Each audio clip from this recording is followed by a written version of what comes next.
Okay, you've just finished reading your text, and it's called The Underground Railroad.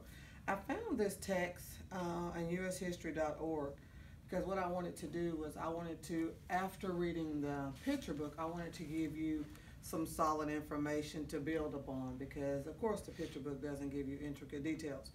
How many people felt like the text that you read kind of built upon the picture book? Okay, everybody thinks you did. And what else? What additional information did you learn from the picture book, from the text that you didn't learn from the picture book?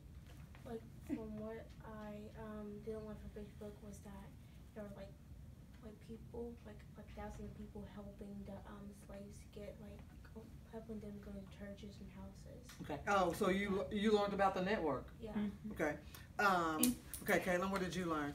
I learned that she only made about 19 trips, which means she had a lot of people for each go. So she had to keep up with a lot of people and keep them safe, feed them, and make sure they had a safe journey there. That was amazing, wasn't? That's amazing. Okay, what did you learn? I learned that if slaves had second thoughts about the escape, that she had a pistol on her hip and she was threatening to shoot him. She was like, "You're on turning back.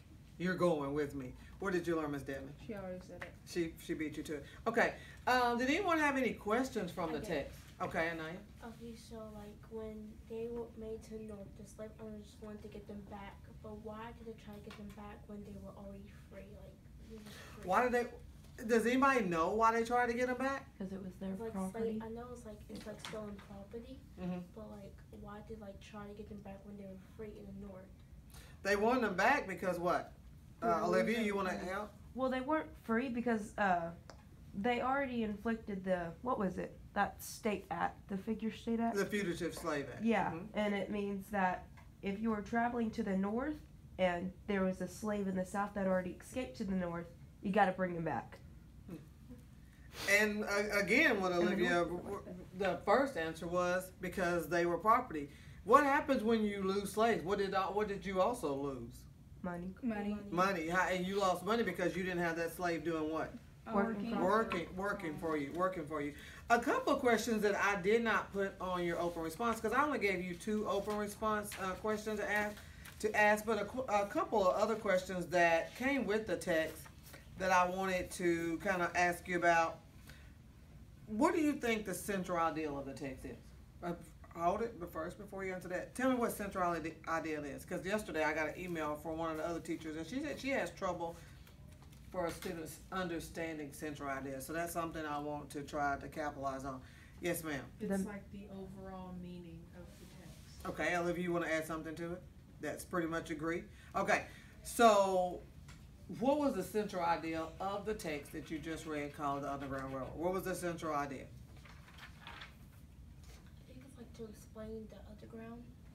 To explain the underground. What takeaways? Let's just name 3 takeaways from the Underground Railroad passage that you got. 3 big takeaways. Yahara, you have one? What do you mean takeaway? Yeah, Okay, good. That's a good thing. Takeaways. What are you going to take away with you after reading this? And I always tell you, every time you read something, you should be smarter for reading, correct? Mm-hmm. What did you take away from this? What do you know now that you didn't know after reading this?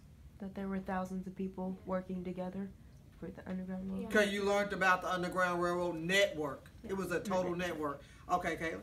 I learned that they were trying to really be undercover, so they would go into churches and homes instead of more like camps. Okay. They had secret hideouts. Mm-hmm. Secret hideouts. Okay. Like the lighter skin, like African Americans, they like the one, what's his name, Henry Box. Mm-hmm. Like he put his friend in the wooden box, shit. Okay.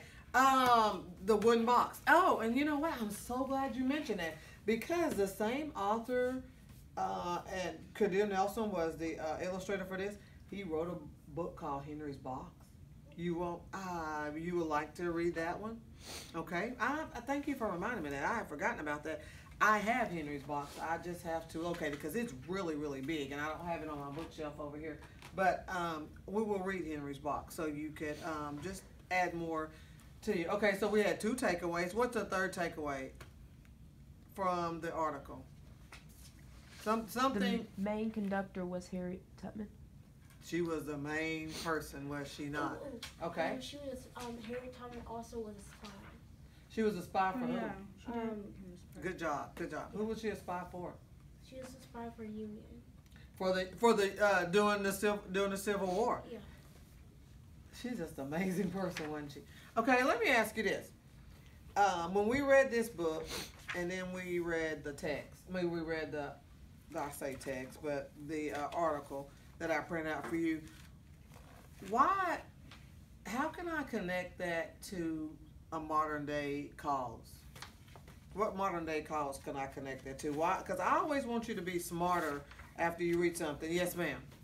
All of the racism going around. Okay. Yeah. Trying to, for one thing, we talk about empathy, empathizing with somebody. But listen to this. This is what I want you to think about, and this is your open response prompt. What issues? Basically, how were the conductors of the Underground Railroad able to organize? You've already told me that they had a network. They used churches. Harriet Tubman was the main conductor. She told everybody, you're going to stay with it. She motivated them in such a way. But I want you to think about what issues facing society today do you think people need to organize a solution to? What things today? I was gonna say inequality. I mean, it's still a problem today. It's not as bad as it used to be, but all we need to do is really just talk out our problems. That's our problem. We just can't talk through anything these days. No, we can't talk through it. We need to talk about it. Talk about it. So, this is what I want you to do. Answer the prompt. What issues facing society today do you think people need to organize a solution to? And finally, what would be a good solution for that issue? When I went to a community meeting the other day, it was an old lady. She got up and she said, y'all are coming up with all these great solutions or whatever, but are you really going to do this? And the ideas that you're presenting, are they things that we really can do? So that's what I want you to think about, because you know what? You're the new generation. You're a lot smarter than the old generation.